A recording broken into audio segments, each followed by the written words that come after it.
the ancient Oklahomans who got squashed by a bug or two. Some of the first people to live in Oklahoma were Native American Mound Builders. Archaeologists called these people mound builders because nobody knew what they called themselves. And they built mounds. They used these mounds for burial sites, for worship, and sometimes to live in. The mounds could be round, shaped like pyramids, or even shaped like animals, like snakes. 3 different types of mound builders included the Indigenous, the Hopewell, and what's most important for Oklahoma, the Mississippi Mound Builders. These people preferred living by the river, where the soil was rich and fresh water was plentiful.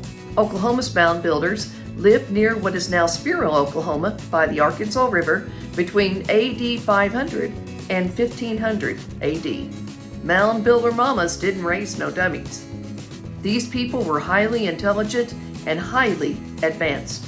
They studied the stars and divided their years into lunar months.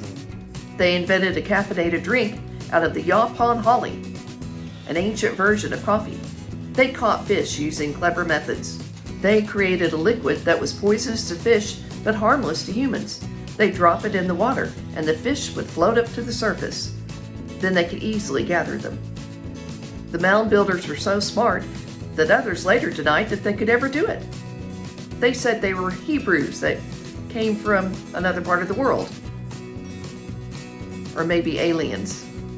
Or maybe the mound builders were just really smart. Misinformation has always been a problem. The mound builders maintained peace among themselves through chiefdoms. Chiefs were chosen to lead the people. They were usually selected due to their bravado in battle. Whenever a chief died, a new warrior was chosen. But eventually, rule was passed down from father to son, as it is in kingdoms in other countries. They considered their chiefs to be representatives of their god, the sun, as in that big fiery ball in the sky. In addition to being clever fishermen, the mound builders grew fruits and vegetables. They gathered food and hunted deer and other smaller animals.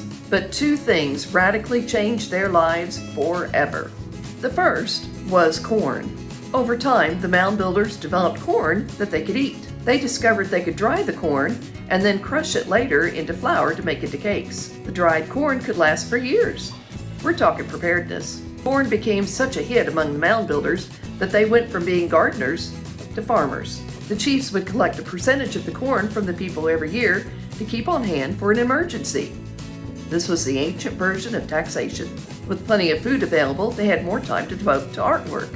They engraved shells, made textured fabric using feathers, and made pottery and copper plates. They also developed an army, which was handy for protecting them from enemies. Take time to build an army, and inevitably somebody thinks there's no point in keeping that army at home. So in addition to defending themselves, they attacked other chiefdoms. They brought back the spoils, sometimes along with the chiefs who died in battle, and buried them in the mounds.